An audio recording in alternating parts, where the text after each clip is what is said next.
The rain came down like hammer blows. The city square was empty except for one man sitting on the wet pavement. His eyes were wrapped in a dirty cloth. His tin cup rattled with loose change. Marcus hunched over, his shoulders bent, his hands stretched out to the passing shadows. Nobody looked at him. Nobody ever did. But one woman stopped. Her name was Diane Carter. She wore a designer coat and carried a leather briefcase. She was late for a meeting at Carter Holdings, the real estate empire her father built. She glanced at Marcus, then kept walking, but something made her stop. Maybe it was the way he sat so still. Maybe it was the rain soaking through his thin jacket. Hello, friends. Welcome to Black Bite Stories. Before we begin today's story, make sure to like this video and subscribe to our channel. And don't forget to tell us in the comments, where are you watching from? We love hearing from our global family. She turned back. She dropped a $20 bill into his cup. Marcus didn't move. He didn't thank her. He just sat there, silent as stone. Diane frowned. She expected gratitude. She expected a smile. Instead, she got nothing. She walked away, feeling uneasy. Something about that man didn't sit right. That night, Diane's phone rang. It was her assistant, panicked. Miss Carter, the East Side property deal just collapsed. The investor pulled out. We're losing millions. Diane's blood went cold. That deal was her father's legacy. It was supposed to save the company. Without it, Carter Holdings would crumble. She grabbed her coat and rushed to the office. The building was dark, except for one light on the 15th floor. She took the elevator, her heart pounding. When the doors opened, she saw him, the blind beggar. He was standing in her father's office. The cloth was gone. His eyes were sharp, focused, and staring right at her. He wore a clean suit. His hands were steady. He wasn't blind. He never was. Diane froze. Her mouth went dry. "Who are you?" she whispered. Marcus smiled, but it wasn't kind. It was the smile of a man who'd been waiting for this moment. "I'm Marcus Thorne," he said. "And I'm the investor who just walked away from your deal." Diane's legs nearly gave out. Marcus Thorne. The name was legend in the city, a self-made billionaire, a genius who built his empire from nothing. "You're the beggar," she said. Her voice cracked. Marcus nodded. "I sit on that corner every month. I watch people. I see who stops, who gives, who looks away." He stepped closer. "Your father stopped once, 10 years ago. He gave me $50 and his business card. He said if I ever needed help, I should call him. I never forgot that." Diane's throat tightened. Her father had died 2 years ago. She'd taken over the company, but she didn't know this story. Marcus continued.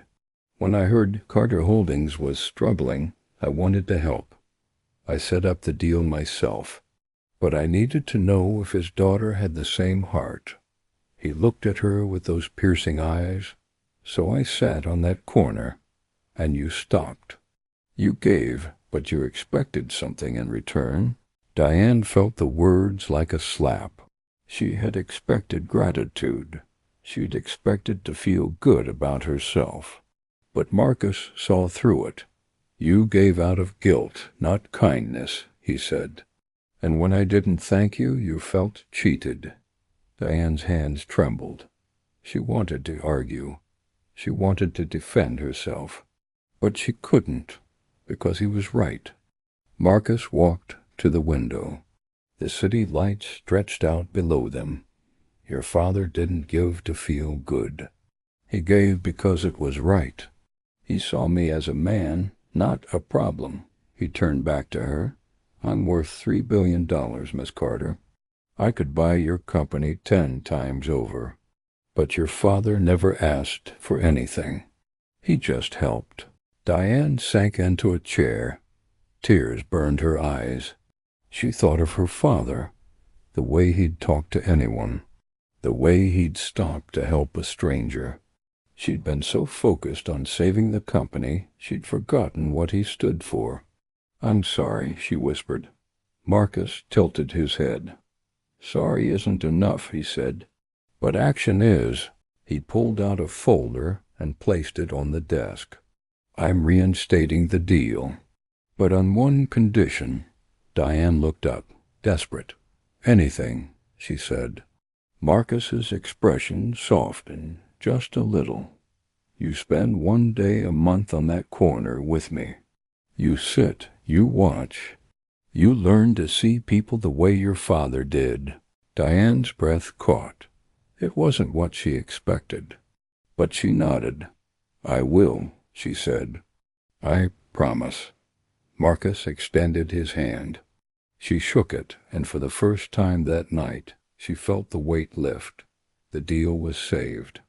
But more than that, she'd been given a second chance. A chance to become the person her father believed she could be. The next morning, Diane woke up thinking about that corner, about Marcus sitting there in the rain, about all the people who walked past him.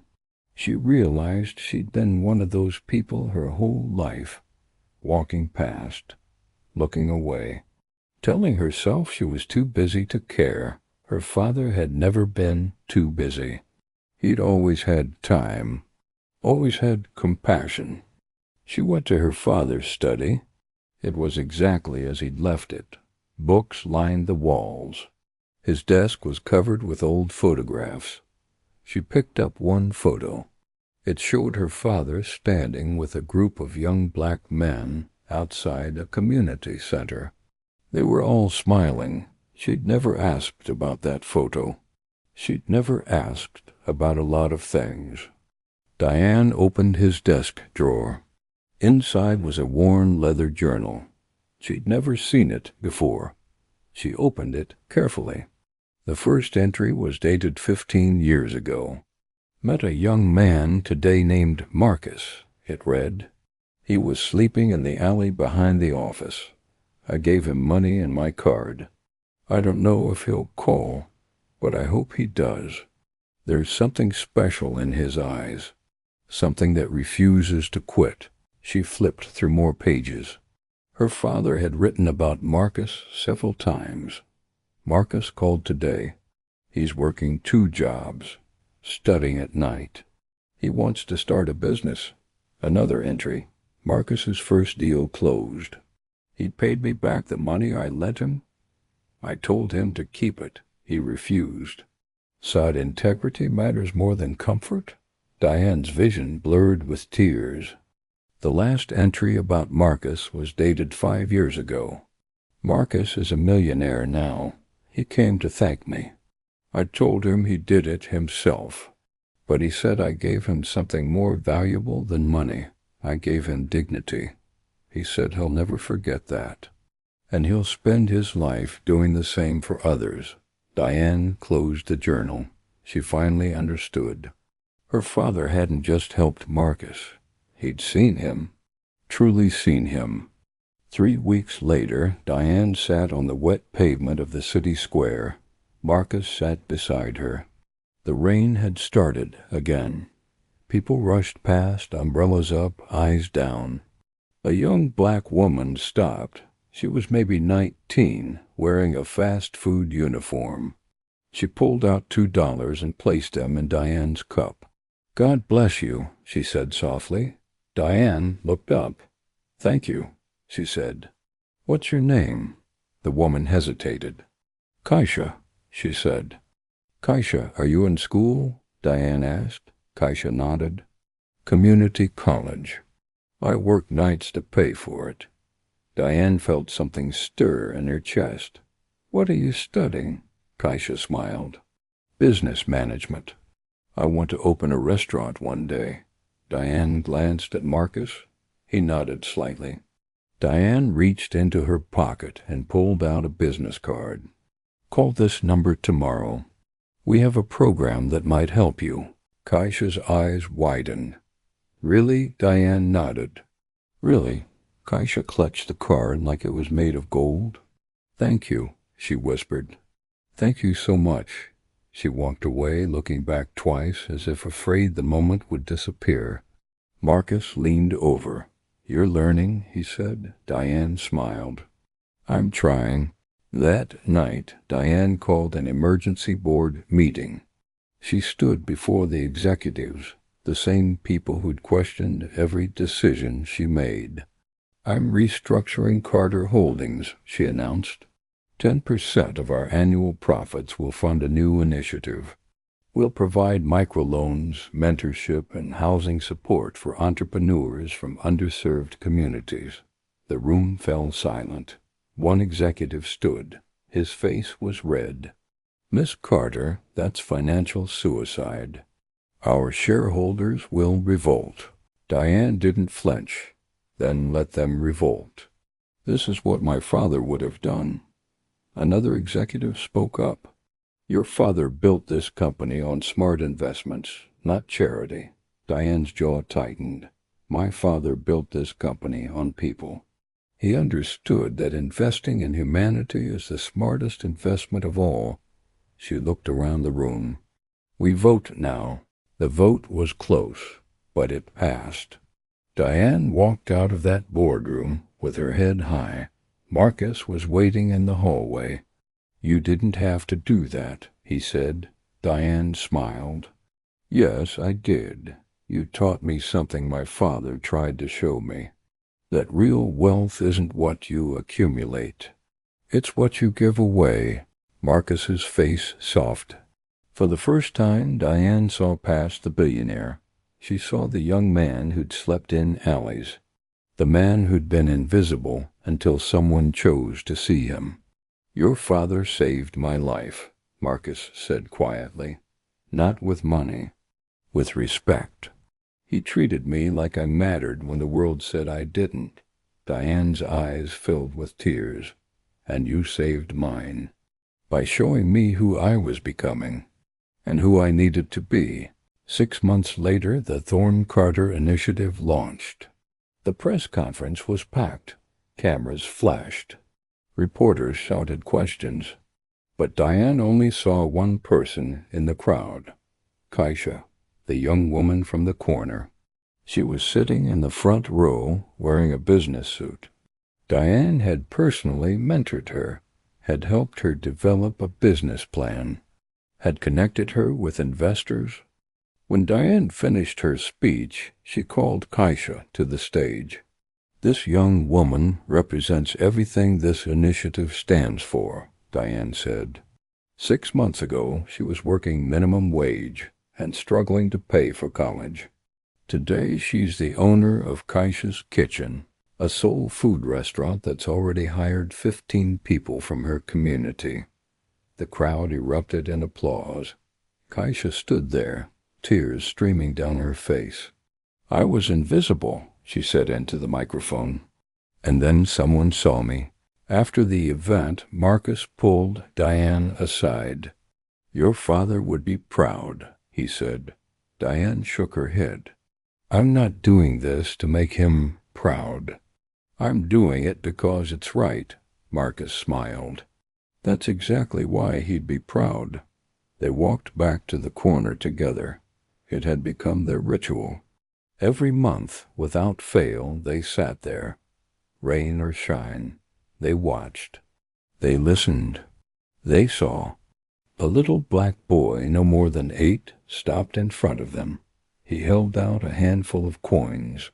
"My grandma says I should always share," he said. Diane took the coins gently.